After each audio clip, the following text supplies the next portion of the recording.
हरे कृष्णा। भगवान जगन्नाथ जी की कृपा आप सब पर बनी रहे। आज हम बात करेंगे अपने आहार के बारे में और अपने शरीर के बारे में।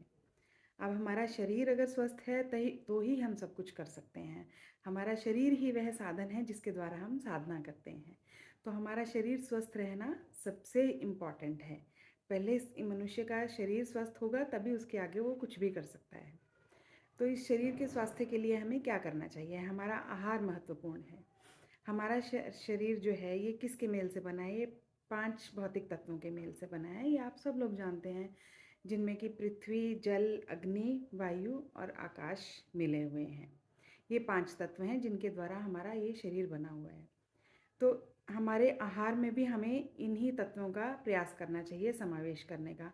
अर्थात जैसे पृथ्वी तत्व है, इसमें हम लोग क्या समावेश कर सकते हैं? हम लोग रोटी, चावल, दाल, ये चीज़ें जो हम खाते हैं उसमें कचौरी, समोसा, पकौड़े ये सब भी आ गए। ये भी हम पृथ्वी तत्व में ही हमारे इनका समावेश रहता है। दूसरा हमारा है जल तत्व। अब जल तत्व को भी हमें खाना ही चाहिए। जैसे बंगाली लोग कहते हैं कि जल खाबो, तो हमें जल को भी खाना ही चाहिए। हम जल को कैसे खा सकते हैं कि हम लोग जल को, पानी को घूट घूट करके पिएं, सिप सिप करके पिएं। एक गिलास पानी पीने में हम लोगों को अधिकतर 1 मिनट से अधिक नहीं लगेगा। अगर हम सिप सिप कर कर पानी पिएंगे तो हम लोगों के पेट की, मनुष्यों के पेट की जितनी भी समस्याएं हैं, अधिकतर समस्याओं का हल उनमें से हो जाएगा। जैसे कि इंडाइजेशन है, बदहजमी है, ये सब चीज़ें, एसिडिटी जिनको रहती है, हाइपर एसिडिटी रहती है, उसका समस्या का हल इससे हो जाएगा। आप किसी भी जानवर को, किसी भी पशुओं को देखेंगे, वो ऐसे ही पानी पीते हैं, सिप सिप करके ही पानी पीते हैं। चिड़िया को देख लीजिए आप, वो कैसे पानी पीती है। तो हमें भी वैसे ही पानी पीना चाहिए। तीसरा तत्व है अग्नि तत्व। अग्नि तत्व को आप कैसे खाएंगे? ऐसा तो नहीं है कि आप माचिस जलाएंगे या अग्नि है उसका ऐसे ही सेवन कर लेंगे। ऐसे नहीं सेवन कर सकते हम। अग्नि तत्व में हमें धूप का सेवन करना चाहिए। जैसे सुबह की जो आती हुई धूप है, सुबह जब जिस टाइम सूर्योदय होता है उस समय की धूप है, या सूर्यास्त की। बाकी सर्दी में तो आप दिन में भी धूप का सेवन कर सकते हैं। तो धूप का सेवन करेंगे तो आपके बहुत सारे एलिमेंट्स जो बॉडी के हैं वो आपको धूप से ही मिलते हैं। जैसे विटामिन डी है तो आपको धूप से ही प्राप्त होगा वो। तो आप धूप का सेवन कीजिए और आप फलों का सेवन कीजिए। प्रयास कीजिए कि जितना सब्जी या फलों को आप कच्चे रूप में, रॉ फॉर्म में खा सकते हैं, उतना आप कोशिश करिए कि उनको रॉ फॉर्म में ही खाइए। उनका उतना इतना इम्पैक्ट रॉ फॉर्म में या कच्चे फॉर्म में मिलेगा, वो पकाने के बाद उतना फल नहीं मिलता है, उतना रिजल्ट नहीं मिलता है। वो आपके बेनिफिट्स उससे ज़्यादा मिलते हैं। ये तो हो गई अग्नि तत्व की बात। अब हमारा है वायु तत्व। वायु तत्व का आप कैसे सेवन कर सकते हैं?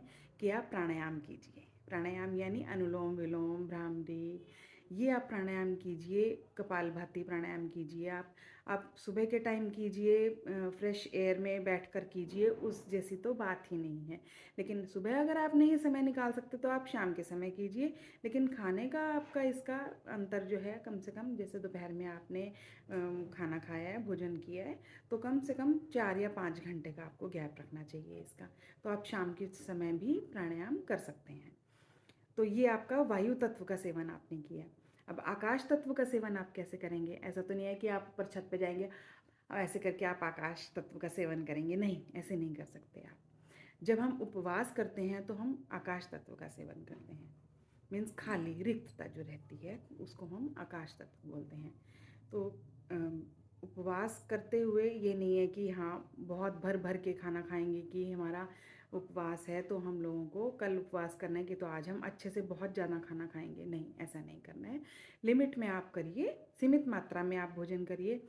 15 दिन में एक एकादशी आती है, पूरे माह में 2 एकादशी आती हैं। अगर आप एकादशी व्रत का पालन करते हैं, माह में 2 एकादशी आ रही हैं हर 15 दिन के बाद, तो वो आपके लिए बहुत लाभकारी है।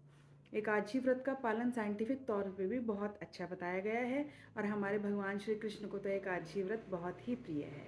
तो एकादशी व्रत का आप पालन कीजिए। किस प्रकार कीजिए कि आप प्रयास कीजिए कि आप लिक्विड लेके रह सकें।